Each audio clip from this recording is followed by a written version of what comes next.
جناب، قاتلوں کو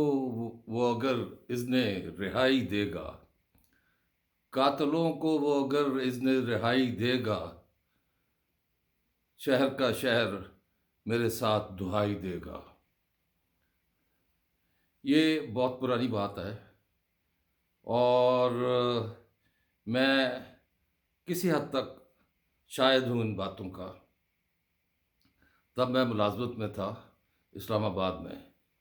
اس کے بعد شہر شہر کی خاک چھانی جب بھٹو صاحب کو پھانسی دی گئی۔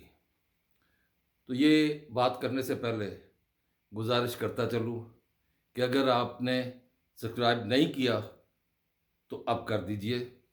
اور سننے کے بعد لائک کیجئے گا اگر پسند آئے،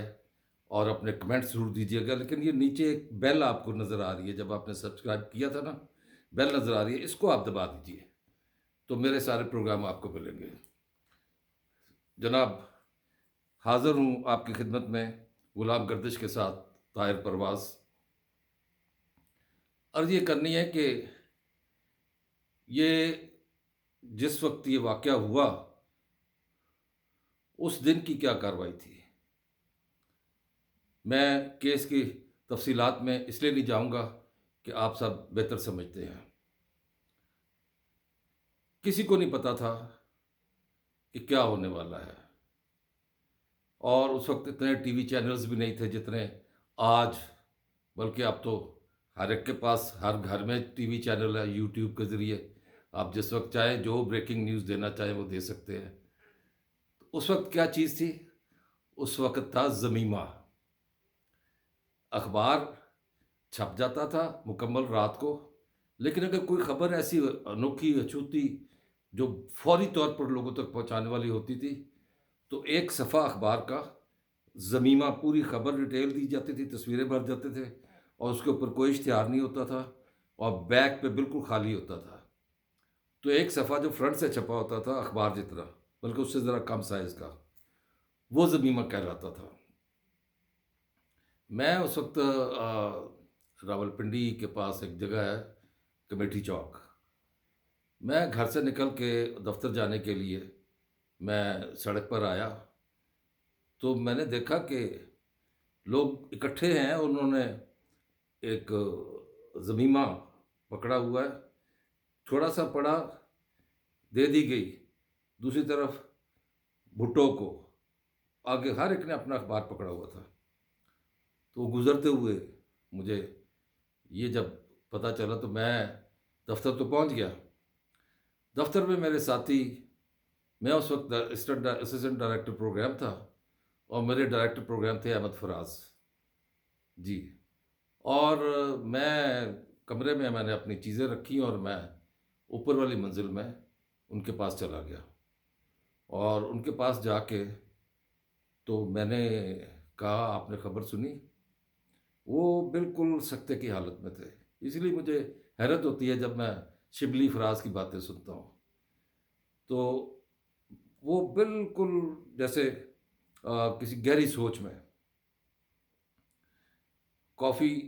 منگوائی، میں بھی پیتا رہا، وہ بھی پیتے رہے، اور اس کے بعد کافی دیر کے بعد احمد فراز نے ایک شعر کہا جو شاید کہیں بعد میں چھپ گیا ہو: سارے شہر میں سکتا ہے، سارے شہر میں سکتا ہے، کون ابھی رو سکتا ہے۔ تو یہ جب اسی وقت فی البدیہہ انہوں نے کہا تو میں نے وہ سنا اور اتر گیا دل میں۔ یہ خبر جو تھی، اس کو بریک کس نے کیا؟ اس خبر کو بریک کیا تھا ایک دائیں کے جرنلسٹ تھے جو ضیاء کے بہت قریب سمجھے جاتے تھے،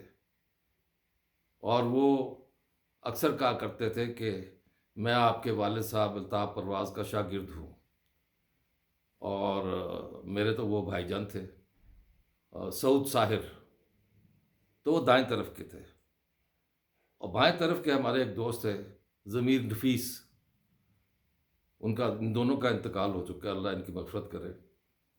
ان دونوں نے اس رات، کیونکہ اڈیالہ جیل جو اب ہے اڈیالہ جیل وہ نہیں تھی،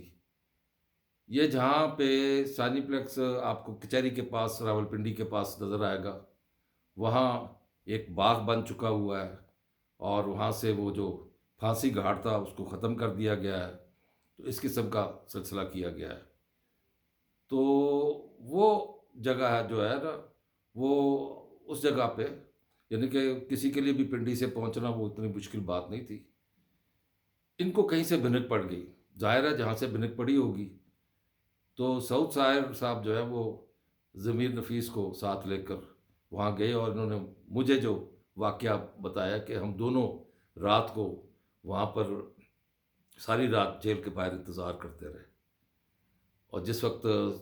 ہمیں پتہ چلا کہ پھانسی دے دی گئی ہے تو ہم وہاں سے نکلے۔ یہ جیل کے باہر رہے، لیکن اپنے آپ کو انہوں نے چھپا کر رکھا، کیونکہ ان کے پاس خبر پہنچ چکی تھی کہ ایسا ہونے جا رہا ہے۔ آخری ملاقاتیں بھی کرا دی گئی تھیں، تو ظاہر ہے وہ، لیکن دن کا نہیں پتہ تھا کہ کب یہ پھانسی دی جائے گی۔ تو یہ پھانسی جب دے دی گئی تو انہوں نے کوئی کنفرمیشن کی ہوگی جیل حکام سے، کیونکہ ظاہر ہے سعود صاحب بہت اثر رسوخ والے درویش قسم کے بھی صحافی تھے، تو وہ کسی طریقے سے وہ جب یہ چیز پتہ چلی تو وہ اپنے اپنے اخباروں میں یہ گئے اور انہوں نے وہاں سے زمین میں شائع کروا دیے، تاکہ لوگ جب صبح کام کے لیے نکلے تو انہیں سب جگہ پہ یہ نظر آئے۔ اس کے بعد لوگوں نے خود سوزی بھی کی بھٹو کی اس پھانسی پر، جیلیں بھی بھری گئی، بہت کچھ ہوا، لیکن یہ سب ہوا کیوں؟ اور اب جو یہ کیس 11 سال کے بعد یعنی کہ 2012 میں یہ اس کی یہ صدارتی ریفرنس دائر کیا گیا تھا صدر آصف زرداری کی طرف سے، اور 2012 کے بعد اب 11 سال کے بعد اب یہ کیس جو ہے یہ صدارتی ریفرنس سنا جائے گا کہ بھٹو کا عدالتی قتل ہوا تھا، اور اس کی گواہیاں کئی ریکارڈ پر موجود ہیں۔ جسٹس نسیم حسن شاہ جو کہ پستہ قد تھے، اور انہوں نے کہا کہ ہم پر دباؤ تھا، تو اگر عدلیہ دباؤ میں آ کر فیصلے کرتی ہے تو کیا ان ججوں کو سزا نہیں ملنی چاہیے؟ میں تو کہتا ہوں کہ ایک ایسا قانون ہونا چاہیے،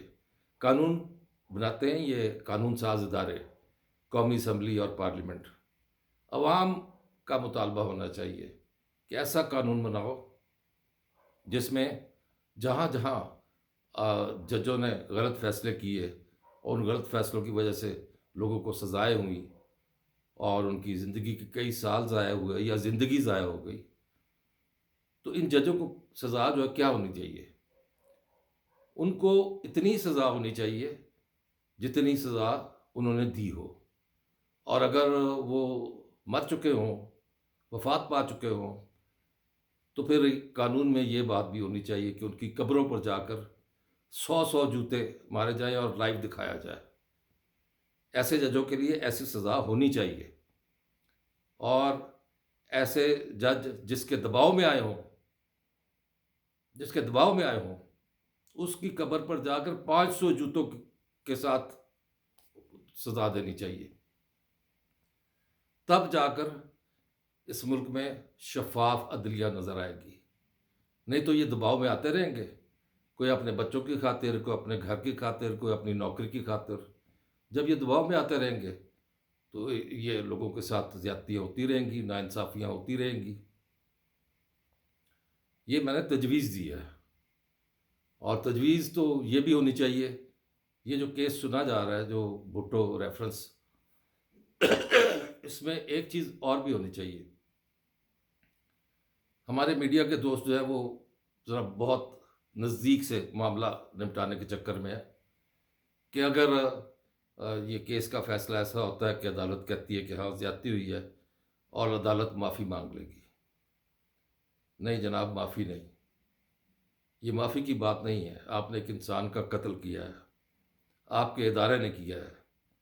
آپ کہتے ہیں کہ سپریم کورٹ نے کیا، سپریم کورٹ آف پاکستان، اس ملک کی سب سے اعلیٰ عدالت، تو یہ سزا ملے گی ان کرداروں کو جو اس میں شامل تھے۔ آپ بھلے معافی مانگیں، کیونکہ اس معافی کا پس منظر یہ بیان کیا جاتا ہے کہ جب چیف جسٹس قاضی فائز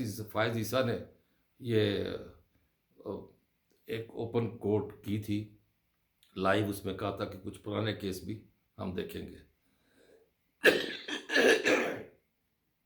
اور وہ پرانے کیس معذرت چاہتا ہوں،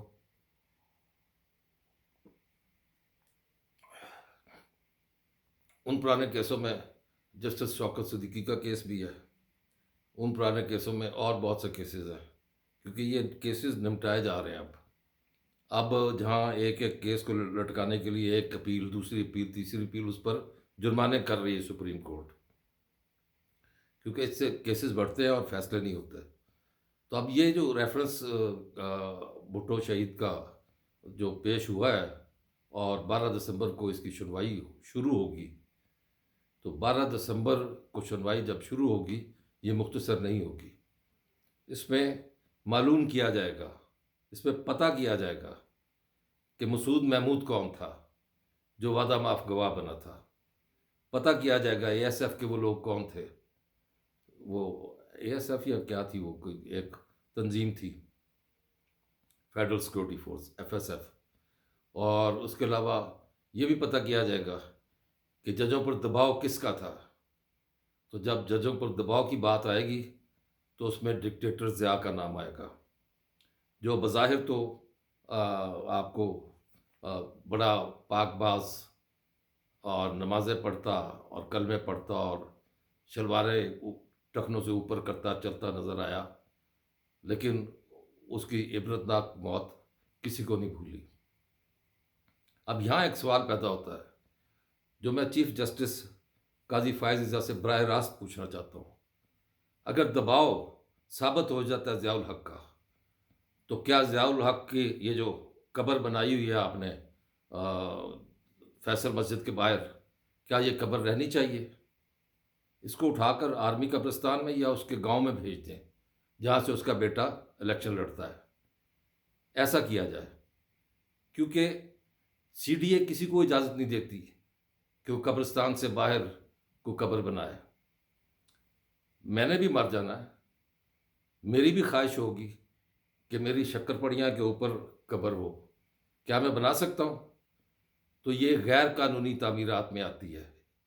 ضیاء کی قبر غیر قانونی تعمیرات میں آتی ہے، اس غیر قانونی تعمیرات کو یہاں سے ہٹایا جائے۔ یہ ہمارے ملک کے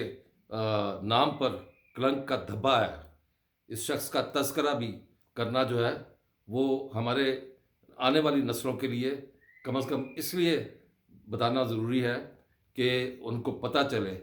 کہ اس ملک پر، ہم پر اور ہم سے بڑوں پر کیا کیا ظلم ہوئے ہیں، یہ کس طریقے سے کیا گیا۔